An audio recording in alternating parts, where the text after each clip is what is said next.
Televisi pemerintah Suriah hari ini mengklaim bahwa serangan udara Israel menghantam sebuah pangkalan udara di barat laut Suriah pada Selasa pagi, menyebabkan kerusakan material tanpa ada korban jiwa.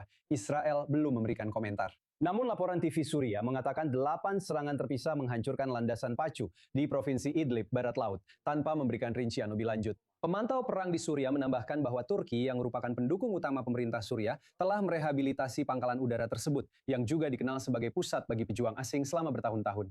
Namun insiden tersebut mendorong Duta Besar Amerika Serikat untuk Turki dan utusan khusus untuk Suriah, Tom Barrett, media sosial untuk mengatakan bahwa dia, dalam tanda kutip, mengonfirmasi serangan udara Israel seperti yang dia katakan adalah, kutip, sebuah eskalasi yang tidak perlu dan tidak meningkatkan stabilitas regional, tutup kutip. Dan bersama kami hadir pensiunan Duta Besar Cengiz Frat, mantan Duta Besar Turki, dan senang bisa kembali bersama Anda di acara ini, Cengiz. Lihat, ada kekhawatiran tentang salah perhitungan antara Israel dan Turki. Anda tahu, kami melihat ini setidaknya jika benar, seperti yang diklaim oleh televisi Suriah, yang tampaknya diyakini oleh pihak Amerika. Serangan udara Israel yang diduga menghantam pangkalan udara di Suriah. Menurut Anda, seberapa tegang potensi gesekan ini antara katakanlah Turki dan Israel saat ini? Menurut saya, situasinya mulai menjadi cukup sembrono. Ini mulai menjadi cukup. Bagaimana ya saya mengatakannya? Untuk bersikap sangat diplomatis, kita perlu memastikan bahwa jalur komunikasi tetap terbuka. Dan kita selalu bilang kita sebaiknya tidak melangkah lebih jauh lagi. Tapi terlepas dari retorika yang datang dari kedua belah pihak, apa yang kita lihat?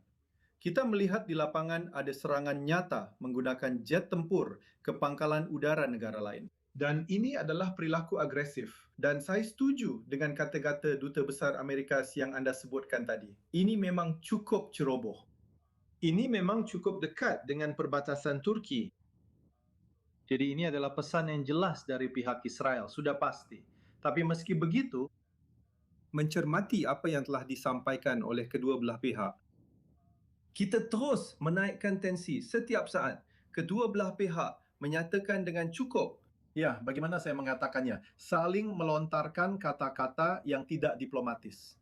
Tapi setelah mengatakan ini, bagaimana kami melihatnya di Turki adalah bahwa ada eskalasi, ada perilaku agresif yang datang dari pihak Israel dengan tindakan, bukan hanya kata-kata, tetapi juga tindakan nyata. Baiklah, izinkan saya Dan mengulas itu, sebentar, Cengiz. ya tentu saja, tentu saja. Tidak melancarkan serangan sejauh itu ke Suriah hanya untuk latihan. Dan Anda sedang membicarakan ancaman yang berasal dari Israel saat ini, tapi jelas ada persepsi ancaman. Anda tahu, yang berasal dari Suriah yang merupakan kumpulan kelompok jihadis yang didukung oleh pemerintah Turki, yang Anda sebut retorika bermusuhan. Anda tahu, kita bisa menulis buku tentang retorika yang datang dari Ankara selama setahun terakhir hanya terhadap Israel. Semua omongan tak berdasar dan hal-hal seperti itu. Jadi Anda tahu, stabilitas seperti apa sebenarnya yang menurut Anda Duta Besar Barak dan yang lainnya dorong, benar sekarang? Ya, Turki dan sejauh yang saya pahami juga dengan Duta Besar Barak, mereka sedang mencoba membangun aliansi saat ini. Sekarang, Suriah bukanlah negara yang akan menimbulkan bahaya bagi Israel saat ini atau dalam waktu dekat. Jadi menyerangnya terus-menerus seperti yang Anda katakan, berlatih operasi di lapangan, dan sebagainya. Semua itu bertentangan dengan hukum internasional. Yang perlu dilakukan adalah memastikan bahwa kita kembali berdialog, kita kembali ke diplomasi, kita kembali untuk benar-benar saling memahami dalam beberapa hal. Jika orang Suriah bisa bersatu dan membangun kembali sebuah negara yang benar-benar berfungsi, yang memiliki ekonomi yang layak dan sebagainya, itu tidak akan merugikan siapapun, termasuk Israel. Sekarang yang kita lihat adalah bahwa Israel tidak menginginkan adanya ekonomi atau negara yang layak, mapan, dan stabil di Suriah. Dan ini adalah Dari mana kamu sesuatu yang mendapatkan kita itu, geng? Sebuah serangan di pangkalan udara terpencil yang tidak, juga sedang ini tidak, diperkuat tidak. oleh Turki. Kami tidak menginginkan apapun Ini yang adalah stabil di tindakan Suriah. negara Israel yang telah berlangsung cukup lama. Kamu telah menyerang sebuah negara secara agresif. Kamu telah menyebut mereka sebagai jihadis dan sebagainya. Tapi mereka tidak pernah menyerangmu. Tidak ada satu pun serangan yang mengarah kepadamu. Kamu telah memperluas wilayahmu. Turki sedang membangun jaringan di sana agar pemerintah bisa berfungsi. Dan Turki dipanggil oleh negara lain untuk datang dan membantu. Dan kami sedang berusaha melakukan itu. Sebaliknya, Israel terus-menerus melakukan pengeboman. Ini harus dihentikan. Kami melihat ini dari kerangka waktu. Apakah ini akan terus berlanjut sampai pemilu? Atau apakah ini akan berhenti setelah pemilu? Jika ini tidak berhenti setelah pemilu, itu berarti Israel terus memusuhi semua orang. Dan jika Anda ingin menjadikan negara lain seperti Turki sebagai sasaran permusuhan Anda, silakan saja. Saya sama sekali tidak menyarankannya. Ini sangat ceroboh. Cara yang sangat tidak diplomatis ke depannya. Ya, itu memang tidak diplomatis, tapi pernyataan bahwa tidak ada ancaman yang berasal dari Suriah, ya tampaknya para pengambil keputusan Israel melihatnya secara berbeda jika memang ini adalah serangan Israel di Suriah lagi. Tapi itulah pendapat dari mantan Duta Besar Turki, Cengiz. Terima kasih telah bersama kami. Bawa itu ke studio sekarang bersama Yakov Lapin, analis keamanan kami di sini. Dan lihat kehadiran militer Turki. Mari kita bicarakan tentang itu, di samping retorika yang ada. Teman mantan duta besar kita di sini membuatnya seolah-olah itu hanya sekedar retorika belaka. Tapi ada juga penetrasi militer yang masuk ke orbit Israel, seperti Suriah yang berbatasan langsung dengan Israel. Mari kita ingatkan semua orang. Kita melihat itu di Suriah, kita melihatnya di Somaliland, kita melihatnya di Libya, tempat-tempat di mana militer Turki masuk atau ingin masuk. Gaza mungkin salah satunya. Bagaimana menurutmu, Yaku, dari perspektifmu tentang Turki? Katakanlah di luar retorika, yang sebenarnya sulit menemukan negara yang lebih bermusuhan secara retorika terhadap Israel. Kamu tahu, Iran mungkin juga berada di zona yang menantang di sana. Tapi menurutmu, bagaimana dengan kehadiran militer dan tindakan Turki yang jelas-jelas bisa mengancam Israel? Begini, menurut saya Turki memandang Suriah seperti banyak wilayah lain di kawasan ini di bawah Presiden Turki Erdogan sebagai semacam bekas wilayah kekuasaan Kekaisaran Ottoman.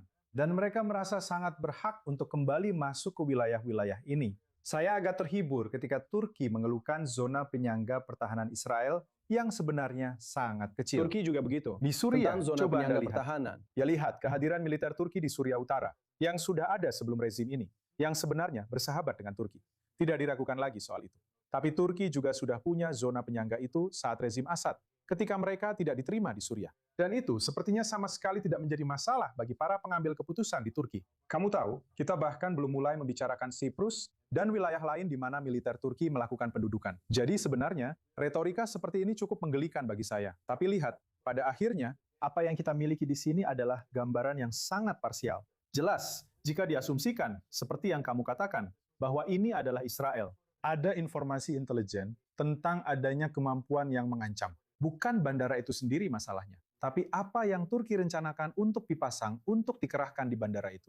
Kita tidak tahu apa itu. Apakah mungkin itu semacam sistem pertahanan udara canggih yang benar-benar bisa mengancam kemampuan Israel untuk beroperasi di wilayah udara tersebut? Jangan lupa bahwa ini juga merupakan jalur yang kabarnya pernah digunakan untuk menuju Iran. Apakah itu semacam kemampuan drone, radar, rudal, atau pertahanan ofensif? Kita tidak tahu. Ini adalah informasi intelijen rahasia. Menurut saya, batasannya adalah bagi para pengambil keputusan Tapi Israel jelas. untuk mengatakan, mari, serang target ini dekat dengan Perbatasan bukan Turki. sekedar Ini sangat santai dramatis. saja. Pesan kepada para pengambil keputusan di Turki yang mengatakan, kami sudah meminta kalian untuk tidak menempatkan ini. Kami melihat kalian akan melakukannya. Jangan lakukan itu. Ini bukan pertama kalinya, David, karena kami tahu itu. Pada bulan April 2025, sebuah pangkalan udara strategis bernama T-4 yang terletak di tengah gurun Suriah di pusat negara itu dilaporkan diserang oleh Israel.